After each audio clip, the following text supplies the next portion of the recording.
नमस्कार मित्रांनो, PM किसान सन्मान निधी योजनेचा 23वा हप्ता आज वितरित करण्यात येणार आहे। आणि आता जे राहिलेले शेतकरी आहेत ज्यांना वेळ मिळाला नाही PM किसानची KYC करायला किंवा ज्यांच्याकडनं मोबाईलमधून KYC करण्यात नाही आली, आता त्यांनी धाव घेतलेली आहे CSC सेंटरवरती KYC करण्यासाठी। आणि आता CSC सेंटरवरून तुम्ही KYC कशी करू शकता PM किसानची हे मी तुम्हाला या व्हिडिओमध्ये A to Z प्रोसेस दाखवणार आहे। CSC वरती सुद्धा खूप एरर येत आहेत करण्यासाठी आणि ॲपमध्ये तर एरर येतच आहेत। तर CSC वरती जर एरर आलं तर तुम्हाला काय करायचं आहे हे मी व्हिडिओच्या माध्यमातून दाखवलेलं आहे। तर व्हिडिओला शेवटपर्यंत नक्की बघायचं आहे। तर चला मग आता थंब देऊन कशी तुम्ही PM किसान योजनेची KYC करू शकता हे मी तुम्हाला या व्हिडिओमध्ये दाखवणार आहे। तर चला मग आता व्हिडिओला सुरू करूया।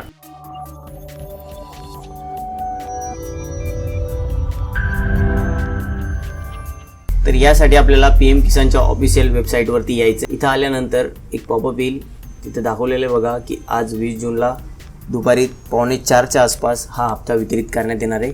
ठीक आहे, हे पॉपअप आपल्याला बंद करायचं आहे। ते आपल्याला एक्सटर्नल लॉगिन यावरती क्लिक करायचं आहे आणि इथून CSC लॉगिनवरती जायचं आहे, म्हणजे तुम्हाला ऑटोमॅटिकली ह्या वेबसाईटवरती रिडायरेक्ट करण्यात येईल जिथून आपल्याला KYC करायची आहे। तर थोडंसं स्लो चालू शकतं हे सर्व्हरसुद्धा, बऱ्याच वेळेला एरर येत आहे यामध्ये सुद्धा, पण आपल्याला रिलोड करत राहायचं आहे आणि आपण पुढे जाणार आहे। आता या पेजवरती आल्यानंतर आपल्याला आपल्या इथे CSC ID आणि पासवर्ड टाकायचा आहे, कॅप्चा टाकायचा आहे आणि लॉगिन करून घ्यायचं आहे। तर बघा, द सर्व्हर इज अनअवेलेबल असं जर आपल्याला एरर आलं तर आपल्याला इथे वरती रिलोड करायचं आहे। त्यानंतर आपल्यासमोर या प्रकारचा इंटरफेस येणार आहे। आता यामध्ये आपल्याला बायोमेट्रिक आधार ऑथेंटिकेशन यावरती क्लिक करायचं आहे। लोडिंग होण्यासाठी थोडा वेळ लागेल, 1-2 वेळा आपल्याला रिलोडसुद्धा करायला लागू शकतं। आता त्यानंतर इथे आपल्याला शेतकऱ्याचा आधार नंबर टाकायचा आहे, समोर दिलेला कॅप्चा टाकायचा आहे आणि सर्च बटनावरती क्लिक करायचं आहे। आता इथे आल्यानंतर आपल्याला एक 5 रुपयाचं इथून पेमेंट करायला लागणार आहे। ज्या पण शेतकऱ्याचा अंगठा घेतला जातो त्याच शेतकऱ्याचं तुम्ही इथं पेमेंट करायचं आहे, कारण नंतर तुम्हाला मग हे पैसे रिटर्न दिले जाणार नाही जेव्हा तुम्ही 5 रुपये भरणार आहे।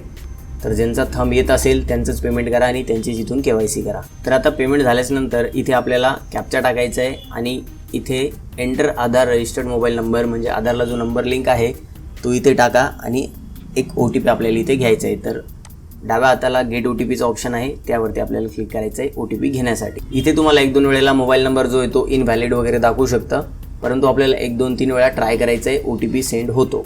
आता आलेला OTP आपल्याला या बॉक्समध्ये टाकायचा आहे, त्यानंतर आपल्याला सबमिट या बटनावरती क्लिक करायचं आहे। आता बघा, इथे आपल्याकडे भरपूर सारे ऑप्शन्स आहे कॅप्चर करण्यासाठी। तर तुमच्याकडे जो पण डिव्हाइस आहे त्यावरती क्लिक करायचं आहे कॅप्चर करण्यासाठी। डिव्हाइस कनेक्ट पाहिजे। आता बघा, माझ्याकडं मार्फोचा आहे, मी मार्फोवरती क्लिक केलं आहे आणि लाईटसुद्धा लागलेली आहे। आणि आता कस्टमरचा इथे आपल्याला फिंगर कॅप्चर करायचा आहे शेतकऱ्याचा। तर बघा, कॅप्चर झालेला आहे, फिंगर कॅप्चर सक्सेसफुली। तर कॅप्चर तर झालेलं आहे थंब, पण आता आपल्याला इथे सबमिट करायचं आहे आणि सबमिट केल्यानंतर तुम्हाला इथे दाखवायला पाहिजे KYC सक्सेसफुली डन म्हणून। तर हा एक महत्त्वपूर्ण व्हिडिओ होता। आपल्या सर्व मित्रांसोबत या व्हिडिओला नक्की शेअर करा। भेटूया नवीन माहितीसह नवीन व्हिडिओमध्ये, तोपर्यंत धन्यवाद।